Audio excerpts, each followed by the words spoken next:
हमें अगर आज शाम तक जवाब नहीं मिला तो हम दिल्ली के लिए कूच करेंगे। ये तय है, निर्णय कर लिया आप लोगों ने? बिल्कुल ये तय है।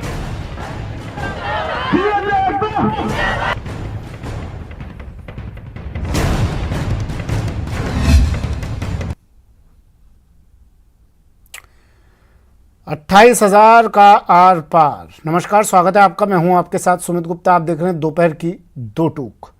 कोविड सहायकों का हल्ला बोल पिछले 21 दिनों से जारी है जयपुर में। बड़ी खबर इस वक्त की, शहीद स्मारक पर धरना लगातार दिया जा रहा है। कोविड सहायकों ने फिर दिल्ली कूच की चेतावनी दे दी है। बड़ी खबर है ये, दिल्ली कूच की। इन्होंने दिल्ली कूच को टाल दिया था, स्थगित किया था, लेकिन अब फिर से इन्होंने चेतावनी दे दी है दिल्ली कूच की। आश्वासन न मिलने पर आज शाम को दिल्ली कूच ये लोग कर सकते हैं। कार्य मुक्त करने का विरोध कर रहे हैं कोविड सहायक। कोविड सहायकों ने स्थायी कैडर की मांग की है। बता दें कि 31 मार्च को 28,000 CHA को कार्य मुक्त किया जा चुका है, जिसके बाद से कोविड सहायक धरने पर बैठे हैं।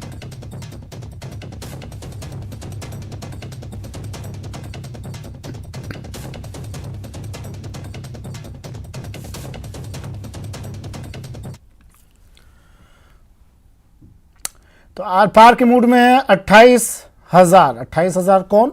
कोविड सहायक, जो पिछले 21 दिनों से धरना दे रहे हैं। और इसमें बड़ी संख्या में महिलाएं भी मौजूद हैं। इसमें बड़ी संख्या में महिलाएं अपने साथ बच्चों को भी लेकर आई हैं, क्योंकि उन बच्चों की सार संभाल करने वाला घर पर कोई नहीं है। इसमें बड़ी संख्या में कई ऐसी महिलाएं भी हैं जो गर्भवती हैं। और इस आंदोलन के दौरान, इस धरने के दौरान बड़ी संख्या में कई लोग बीमार हो गए हैं। उनकी स्थिति खराब है। यहाँ पर गर्मी पड़ रही है, 40 डिग्री के पार तापमान जा चुका है। और ऐसी स्थिति में ये 28,000 लोग यहाँ पर धरना दे रहे हैं। लेकिन इनकी समस्या का आखिर समाधान क्या कोई रास्ता ऐसा होगा, बीच का रास्ता ही सही चाहे, ताकि ये लोग धरने से उठें और थोड़ा इनको संतुष्टि मिले। हमारे साथ मेहमान जुड़े हैं और सौरभ गृहस्थी लगातार हमारे साथ जुड़े हुए हैं उस जगह से, शहीद स्मारक से, जहां पर ये लोग धरने पर बैठे हैं पिछले 21 दिनों से। और न्यूज़ 18 राजस्थान लगातार इस खबर को, इन तस्वीरों को आप तक पहुंचा रहा है। सौरभ गृहस्थी मेरे सहयोगी आप तक तमाम तस्वीरें पहुंचा रहे हैं। मेहमान हमारे साथ जुड़े हैं, उपेन यादव हैं, अध्यक्ष हैं एकीकृत बेरोजगार संघ के, लगातार बेरोजगारों की आवाज़ मुखर करते आए हैं उपेन यादव पिछले कई सालों से। और अब उपेन यादव इनकी भी बात कर रहे हैं कि भाई इन्हें कार्य मुक्त कर दिया है तो रोजगार कब, ये लोग इतने परेशान हैं, इनकी परेशानी दूर कब। उपेन, स्वागत है आपका न्यूज़ 18 राजस्थान पर। डॉक्टर अमित यादव अध्यक्ष हैं जाट के, हमारे साथ जुड़े हैं। डॉक्टर अमित, आपका भी स्वागत है सर। सबसे पहले डॉक्टर अमित और उपेन में आऊँगा। पहले मैं आपको फिर से वहीं लिए चलता हूँ जहाँ पर ये धरना चल रहा है, जहाँ पर मेरे सहयोगी सौरभ मौजूद हैं और हर तस्वीर आप तक पहुँचा रहे हैं। इनकी बेबसी, इनकी लाचारी, इनकी मजबूरी, इनकी परेशानी, हर बात तस्वीरों के जरिए हम आप तक रखने की कोशिश कर रहे हैं। सौरभ, तस्वीर दिखाइए, बात कीजिए इन लोगों से।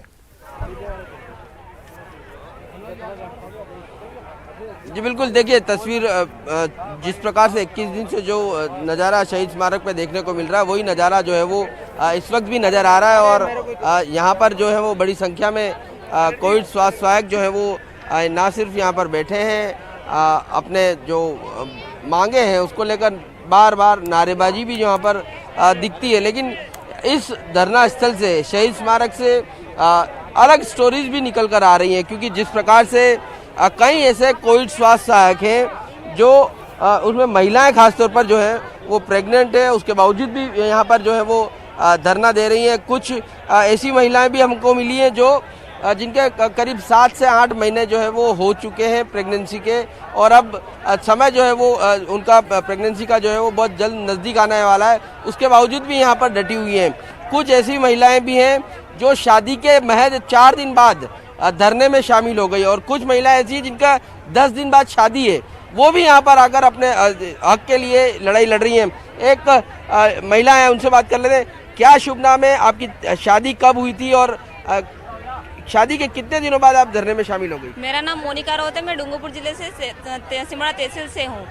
मेरी शादी 15 अप्रैल को हुई थी और मैं 19 अप्रैल को इधर आ गई। एक दिन शादी के दिन मतलब एक दिन पापा के वहाँ रुकी और एक दिन ससुराल में रुकी और तीसरे दिन में मतलब जयपुर के लिए रवाना होगी। मेरे मतलब फैमिली वाले मेरे मतलब ससुराल वाले ने भी मतलब वो यहाँ आने को इग्नोर बोला। मैं जबरदस्ती मतलब मेरे को मतलब मेरे हक के लिए आना पड़ेगा, मेरे को इधर आ गई। मतलब मेरे को घर वाले बहुत टॉर्चर कर रहे थे कि मैं मतलब नहीं जाना, फिर भी मैं उनको मतलब तुम्हारे बिना चलेगा, मतलब मुझे जाना होगा। और मैं ज्यादा इम्पोर्टेंट है, नौकरी ज्यादा। और मैं यहाँ से मतलब कि 15 तारीख को शादी थी, मैं यहाँ से 13 तारीख को यहाँ से गई थी। एक दिन मतलब 14 को प्रोग्राम रहा। शादी भी जीवन भर का एक बहुत बड़ा मूवमेंट होता है, तो शादी से 2 दिन पहले गई, 2 दिन में वापिस आ गई, तो इतना इससे लगाव क्यों है?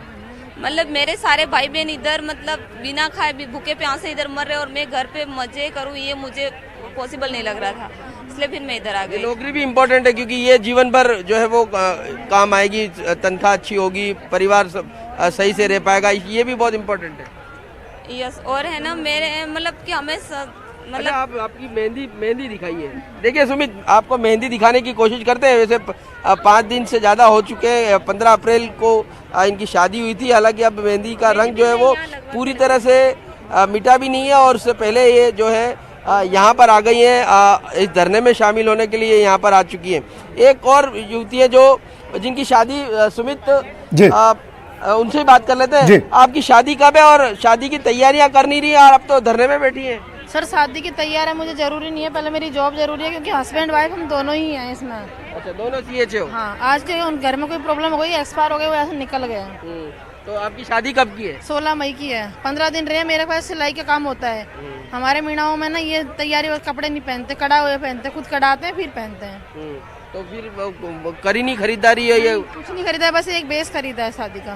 बेस भी आप यहीं से आ गए? यहीं से मेरी नंद जी और नंदेव जी आए थे, यहीं से लेके टेंट के सामने नंद जी खड़ी है, फोटो मैंने सेंड कर दी है, वो मुझे लेके गए, फिर सांगानेरी से मेरा शॉपिंग करवाया बस। नहीं तो शादी तो इतना बड़ा मूवमेंट होता है, वो आप सबसे बड़ा मूवमेंट है लाइफ का। लाइफ भर जॉब तो लाइफ भर रहेगी, कपड़े तो चलो 1-2 दिन में भी चलो नहीं भी बनेंगे तो हम जीन्स से और टॉपर से फेरा खा लेंगे। ठीक है सौरभ, मैं फिर से लौटूंगा आपके पास। डॉक्टर अमित यादव, मैं आपसे ये जानना चाह रहा हूँ सर, जानने की कोशिश मैं आपसे ये करना चाह रहा हूँ। देखिए मेहंदी का रंग भी फीका नहीं पड़ा है अभी तो, लेकिन उम्मीदें इनकी फीकी पड़ने लगी है। इन लोगों की कितनी अहमियत थी उस दौर में जब लोग परेशान थे, घरों से नहीं निकल पा रहे थे, आप लोगों को कितनी मदद मिलती थी इन लोगों की? जी सर, मैं बिल्कुल आपको ये कहना अवगत कराना चाह रहा हूँ, जब ये कोविड सहायक वे लोग हैं, वे योग्य लोग हैं, जब राजस्थान राज्य को मैन पावर की जरूरत थी, ये वो लोग हैं, उन्होंने इन लोगों ने मरीजों का हाथ तब थामा था जब कोविड काल के, इस कोविड के महाकाल में लोगों मरीजों के परिजन उनसे दूर हो गए थे, लेकिन उन्होंने अपना फर्ज समझते हुए इतनी कम सैलरी के अंदर भी अपनी जान की परवाह किए बिना अस्पतालों के अंदर कोविड मरीजों की भरपूर पूरे मन से सेवा की है। सर मेरी खुद की ड्यूटी जब RUHS में लगी थी, हमारे ICU में ड्यूटीज लगती थी, मैंने खुद ने पर्सनली ये ऑब्जर्व किया था वहां पे। अभी जैसे आप कह रहे हैं ना, कई गर्भवती महिलाएं यहाँ पे धरना स्थल में बैठी है, सर मैं खुद का लाइव अपना एक्सपीरियंस बताना चाह रहा हूँ। उस टाइम पे हमारे ICU में जब ड्यूटियां होती थी, जब पूरा हॉस्पिटल के अंदर पांव रखने की जगह नहीं थी, उस समय भी कई ऐसी कोविड सहायक महिलाएं थी जो गर्भवती थी, कोई 6 महीने की थी, कोई 8 महीने की थी, कई महिलाएं ऐसी थी जिनके 1-1 महीने के 2-2 महीने के बच्चे थे। उसके बावजूद वो सिर्फ 5-6 हजार की नौकरी के लिए वहां पे नहीं आई है, वो रुपए के लिए नहीं आई थी सर। वो वहां पे उनको जब पता लगा कि राज्य को अपनी जरूरत है, हमने जो डिग्री हमने हासिल की है, आज उस नर्सिंग केयर की जहां पर उनके मरीज के परिजन उनके हाथ नहीं लगाने से कतरा रहे थे, 10-10 फीट की दूरी से उनको खाना ऐसे रख के चले जाते थे, वहां पे इन्होंने इतनी तन मन से सेवा की है, तो इनकी अहमियत बहुत है। और ऐसे नहीं है कि अयोग्य है, इन्होंने पूरा ये BSc पासेज है सर, इन्होंने नर्सिंग की हुई है, तो ये पूरे योग्य है और इनकी बहुत कोई बड़ी ऐसी डिमांड नहीं है, ना ये ऐसे कहना कि हमें परमानेंट कर दें। लेकिन मुझे एक बात बताइए ना डॉक्टर अमित यादव, मुझे एक चीज बताइए। जी सर, सरकार ने क्या किसी तरह का वादा किया था जब इन्हें कोविड काल के लिए ही रखा गया था? किसी तरह का वादा तो किया नहीं था इनसे कि आपको परमानेंट करेंगे या आपको नहीं, स्थायी बिल्कुल नियुक्ति वादा दी नहीं जाएगी? किया था, लेकिन सर सरकार को ये संवेदनशीलता भी दिखानी चाहिए कि ये ऐसा भी नहीं करे कि हमको परमानेंट कर दे, क्योंकि अब मैं सर आपको बताना चाहूँ, जैसे आप देख रहे हैं दिल्ली के अंदर कोविड के केसेस बढ़ रहे हैं। अब भगवान ना करे कोविड का अगर वापस वैसा विकराल रूप आए, तब फिर इनके हाथ फिर दोबारा वैकेंसी निकालोगे। तो ये यही तो कह रहे हैं, हमें तो कॉन्ट्रैक्ट बेस पे रख लीजिए। हम सेवा आपने हमें मौका दिया है, तो हम चाह रहे हैं कि आप हमें और आगे मौका दिए, हम और आगे अपनी तत्परता से सेवा करेंगे। और ईमानदारी और जिस कर्तव्य, जिस फर्ज के साथ इन्होंने काम किया, तो इसमें तो इनकी हाँ, ऑनेस्टी में इसमें तो कोई दो राय नहीं है, कोई शक कोई नहीं है शिकायत इसमें। नहीं है, ना कोई शक है। हाँ बिल्कुल। बिल्कुल सर। आप लोग किस तरह से इनके साथ हैं? सर मैं जैसे फेमा का वाइस प्रेसिडेंट भी हूँ, federation of all India medical association का। उसके तहत भी मैंने आज के 10-15 दिन पहले भी माननीय मुख्यमंत्री महोदय को federation of all India medical association के थ्रू हमने एक चिट्ठी भी लिखी थी कि इनकी सेवाओं को कंटिन्यू रखा जाए, एकदम से उनको बंद नहीं किया जाए। ऐसा नहीं कि हमारा काम हो गया सर, हम इनको ठीक है तुम जानो, तुम्हारा काम जाने। हमारा जब काम था, तुम्हारी जरूरत थी, तब हमने आपको अप्रोच किया। अब हमारा काम खत्म हो गया, अब तुम अपने अपने घर रस्ते। तो हमने सर माननीय मुख्यमंत्री महोदय से भी ये निवेदन किया था कि आप संवेदनशीलता दिखाते हुए इनकी सेवाएं कंटिन्यू रखें, भले ही आप परमानेंट ना करें, आप संविदा बेस पे रखें, लेकिन इनको अपनी सेवाओं का, राज्य की सेवा करने का मौका अवश्य दें सर। उपेन, आपको तो अब राजस्थान में आपको पहचान की तो जरूरत है नहीं, आप तो बेरोजगारों की एक आवाज़ बन चुके हैं उपेन, मुखर आवाज़ हैं आप बेरोजगारों की। लगातार ये लोग 21 दिनों से धरना दे रहे हैं, आप इनके साथ हैं। किस तरह से आप इनकी आवाज़ सरकार के कानों तक, जिम्मेदारों तक पहुंचाने की कोशिश कर रहे हैं? कितनी मांग आपको इनकी जायज़ लगती है? देखो सुमित जी, सबसे पहले तो आपको भी धन्यवाद। आप लगातार इनकी आवाज़ उठा रहे हैं, आपका चैनल आवाज़ उठा रहा है, इनकी पीड़ा सरकार तक पहुंचाने का कार्य कर रहे हैं। लेकिन सवाल यह है कि वाजिब मांग है, आप खुद इसका जवाब आप खुद ही दे दोगे, क्योंकि वाजिब मांग ये इन्होंने चिकित्सा मंत्री जी कह रहे हैं कि इन्होंने बेहतरीन सेवा की है, प्रदेश की जनता को बचाने का कार्य किया है। आप सोशल मीडिया चेक करोगे तो रणजीत सुरजेवाला जी ने लिखा है कि इनका कार्य बेहतरीन है, इनके साथ न्याय होना चाहिए। और पूर्व मंत्री हरीश चौधरी जी वहां जा रहे हैं, कह रहे हैं इनके साथ गलत हुआ है, इनको न्याय मिलना चाहिए, आप संघर्ष करते रहो, आपको न्याय मिलेगा। जब सरकार के जो समर्थित एमएलए हैं, पूर्व मंत्री है, सरकार के दिग्गज नेता हैं, वो खुद कह रहे हैं कि ये सही है, उनको न्याय मिलना चाहिए, तो स्थिति स्पष्ट है कि कौन सही है कौन गलत है। तो अब मैं ये कहना चाहूंगा कि मैंने आपके चैनल के माध्यम से भी देखा कि हरीश चौधरी जी का कि उन्होंने मुख्यमंत्री जी को लेटर लिखा, तो मैं ये कहना चाहूंगा मंत्री जी लेटर खेलना बंद करिए, आप सीधा मुख्यमंत्री से मिल सकते हो, अभ्यर्थी को मिला सकते हो, समस्याओं का निस्तारण करवा सकते हो। लेटर लिखना और सहानुभूति जताना, ये तो मैं इसको ड्रामा मानता हूँ, क्योंकि शिक्षक नर्सिंग भर्ती 2013 में भी हरीश चौधरी जी ने बहुत लेटर लिखे थे, शिक्षक भर्ती 2012 में भी लिखे थे, पंचायत राज एलडीसी में लिखे थे। हरीश चौधरी जी से अभी मेरी 1 घंटे पहले बात हुई थी, तो उन्होंने ये कहा कि भाई हर चीज़ में वक्त लगता है, थोड़ा वक्त लगता है, मैं इस प्रक्रिया का हिस्सा नहीं हूँ, एक विधायक हूँ मैं, और मेरी कोशिश जारी है, और थोड़ा वक्त दें, सब्र रखें और अपने घरों को लौटें। ये लोग, हम बातचीत कर रहे हैं, बातचीत से ही समाधान निकलता है। हरीश चौधरी ये कह रहे हैं, थोड़ा वक्त दिया जाना चाहिए। देखो बातचीत तो देखो सुमित जी, बातचीत तो होनी चाहिए, बातचीत से ही समस्या का हल होता है। हम भी आंदोलन करते, लखनऊ तो के बातचीत की कई समस्या को हल भी हुआ। आज हमेशा हम सरकार के खिलाफ जहां गलत होता है विरोध करते हैं, जैसे हमें पीटीआई की लंबे समय से मांग चली थी 6000 पदों में निकल, आज हमने धन्यवाद भी दिया है। तो वार्ता का दौर जारी होना चाहिए। मैं इनसे ये निवेदन करना चाहूंगा, अभी मैं थोड़ी देर पहले देख रहा था कि प्रताप सिंह खाचरियावास ने भी वार्ता का न्योता दिया, वार्ता करनी चाहिए,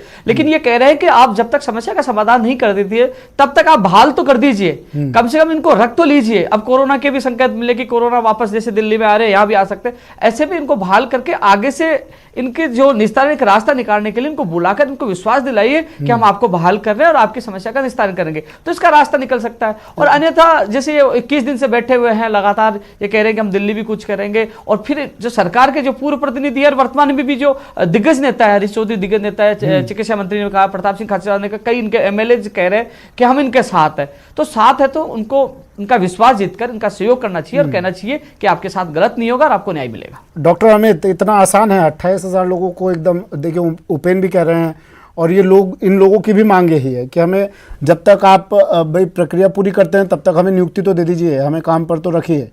डॉक्टर अमित, क्या इतना आसान होगा 28,000 लोगों को चट मंगनी पट ब्याह वाला काम हो सकता है क्या ये, कि 28,000 लोगों को 1 घंटे में नियुक्ति पत्र दे दिया जाए कि ठीक है जब तक हमारी बातचीत चल रही है आप काम पर लौटिए?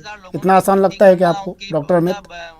सैलरी का भी सोचना पड़ता है सरकार को। सरकार के लिए आसान नहीं है, क्योंकि ये इतनी कोई भी भर्तियां निकलती है परमानेंट की, या उसके लिए बजट सत्र में पहले फाइनेंस डिपार्टमेंट में उसका पूरा प्रस्ताव होता है, उसके बाद होता है। तो सरकार के लिए इतना आसान नहीं है, लेकिन कम से कम सरकार ये कर सकती है, इनको परमानेंट ना करें अभी, और कम से कम संविदा बेसिस पे संविदा पे क्या परमानेंट, देखिए परमानेंट का तो अभी प्रोसेसर होगा भी नहीं, अब प्रोसेस होगा भी नहीं अमित, आप भी जानते हैं डॉक्टर अमित, पहले संविदा पे ही रखे जाएंगे, उसके बाद जब आगे बढ़ेंगे तो परमानेंट की प्रक्रिया होगी।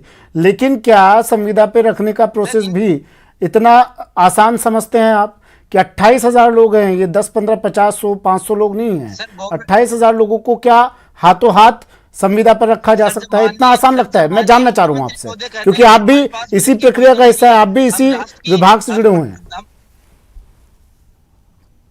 जी सर, माननीय मुख्यमंत्री महोदय जब बराबर कह रहे हैं कि हमारे पास राज्य की मरीज हित के अंदर, स्वास्थ्य सेवाओं के अंदर हम पूरा गुणवत्ता चाह रहे हैं, हम मैन पावर की कमी नहीं होना देना चाह रहे हैं, जबकि और इतनी सारी बजट योजनाएं निकाल रहे हैं, तो ये चीजें बहुत ज्यादा कोई संविदा की, सर आप एक संविदा कर्म की आप सैलरी पूछोगे, बहुत ज्यादा सैलरी नहीं है सर, 5,000 से 10,000 की उनकी सैलरी है। तो मेरे को लगता नहीं है कि बहुत ज्यादा इन पे बजट पे इतना भार पड़ेगा। जब एक तरफ जब सरकार इतनी योजनाएं निकाल रही है, करोड़ों अरबों की योजनाएं निकाल रही है, तो ये तो महत्वपूर्ण सर राज्य प्रदेश को एक रोग मुक्त और जो चिकित्सा क्षेत्र में गुणवत्ता लाने का ही तो काम है सर। ये कोई नरेगा है उसका काम तो है नहीं। स्वास्थ्य सेवाएं बढ़ेगी, उनको मैन पावर बढ़ेगा, इतनी कम सैलरी के अंदर आपको इतने 28,000 लोग मिल रहे हैं, और क्या चाहिए सर?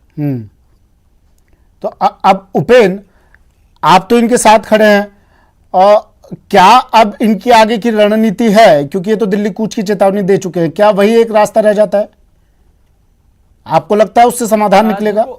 राजस्थान में बैठ के समाधान नहीं निकला, दिल्ली कूच से क्या होगा? देखो, उनके जो संगठन के पदाधिकारी रणनीति बना रहे हैं, लेकिन ये जरूर मैं तो ये कहना चाहूंगा कि जब वार्ता का न्योता है तो वार्ता जरूर करना चाहिए, वार्ता से कहीं ना कहीं रास्ता निकलता है। लेकिन मैं एक चीज कहना चाहूंगा, मुझे इस चीज से सख्त मैं कहना चाहूंगा सरकारों को कि आप संविदा की बीमारी क्यों पालते हो? जब आपने सीएचओ रेगुलर की थी तो उस समय इन सीएचओ वालों को लेते, इनको रेगुलर ले लेते, कहते कि आपको स्टाइल लिया जाएगा। अब क्या होता है कि आप संविदा, इनको कह दिया कि आप संविदा पे लेंगे, घोषणा और करते थे घोषणा पत्र में कि हमारी सरकार आएगी तो हम संविदा कर्मियों को स्थायी करेंगे। तो ऐसे में लोगों को रुचि, जैसे इन्होंने कहा कि हम स्थायी लेंगे, तो सब लोग इसलिए आगे कि शायद और लोगों को स्थायी करेंगे तो हम भी स्थायी कर देंगे। आज इन संविदा पे लगा के इनका शोषण किया जाता है।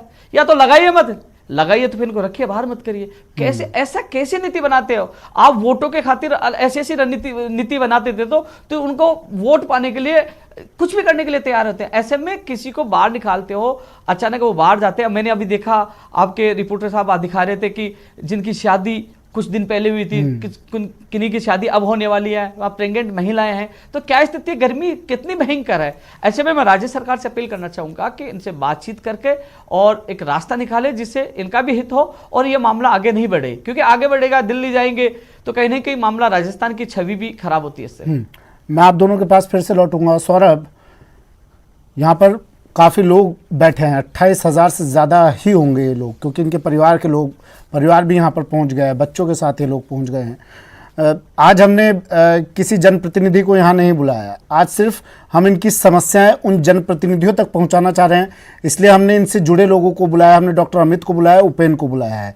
हमने किसी जनप्रतिनिधि को आज अपनी चर्चा में शामिल नहीं किया है, ताकि इनकी आवाज़ सही तरीके से उन तक पहुँच सके। सौरभ, आप ज़रा इनसे जानने की कोशिश कीजिए, वक्त की कमी है, थोड़ा संक्षिप्त में जानने की कोशिश कीजिएगा, किस तरह से ये अपना वक्त यहाँ पर बिता रहे हैं। 21 दिन हो गए और पता ना जाने कितना वक्त लगेगा अभी इन्हें। यहाँ पर गर्भवती महिलाएं भी हैं, यहाँ पर बच्चे भी हैं, यहाँ पर इनके परिवार से बुजुर्ग लोग भी पहुँचे हैं। ये यहाँ पर डटे हुए हैं दिन रात, सुबह शाम। किस तरह से अपना वक्त काट रहे हैं यहाँ पर और क्या क्या मुश्किलातों का सामना इन्हें करना पड़ रहा है?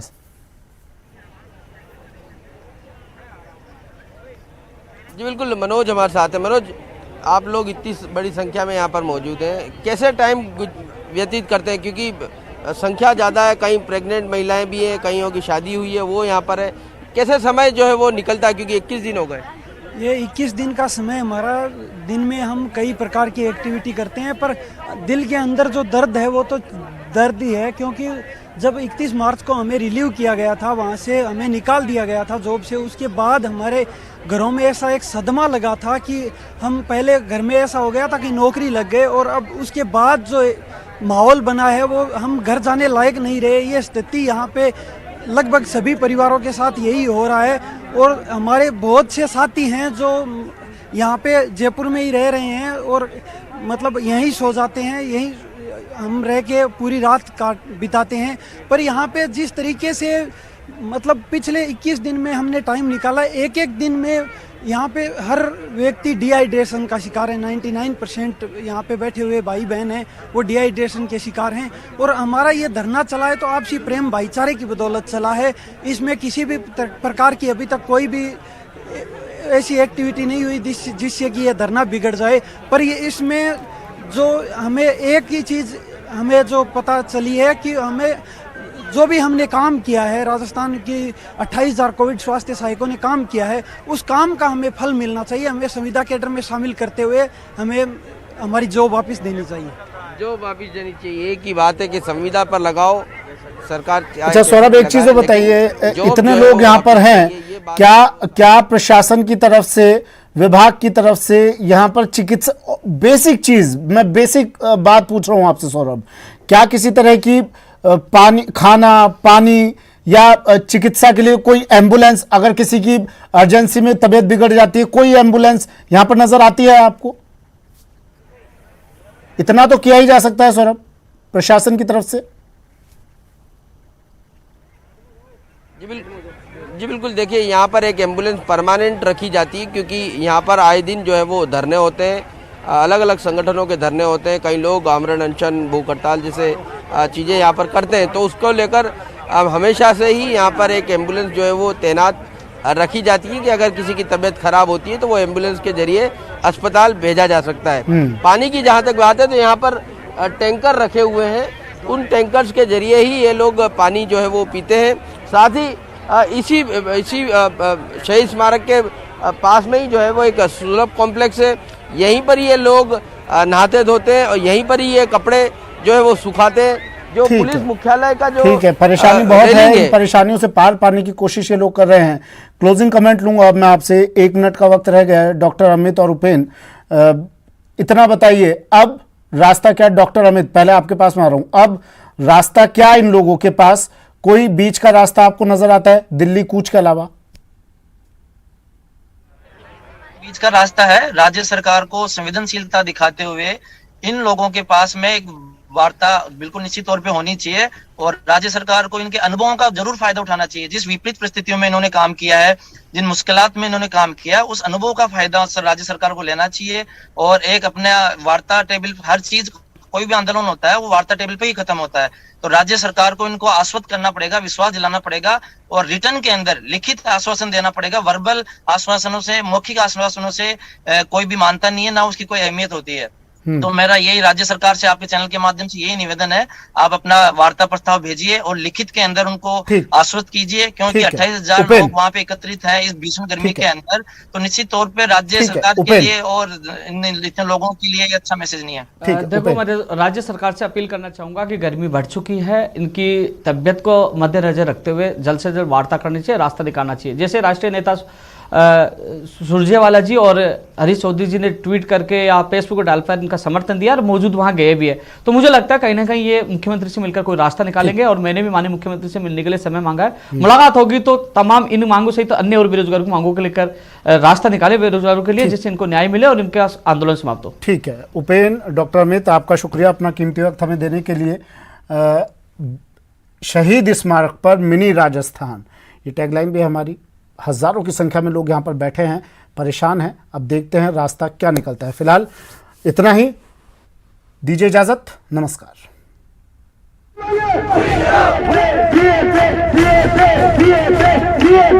हमें अगर आज शाम तक जवाब नहीं मिला तो हम दिल्ली के लिए कूच करेंगे। ये तय है, निर्णय कर लिया आप लोगों ने? बिल्कुल, ये तय है।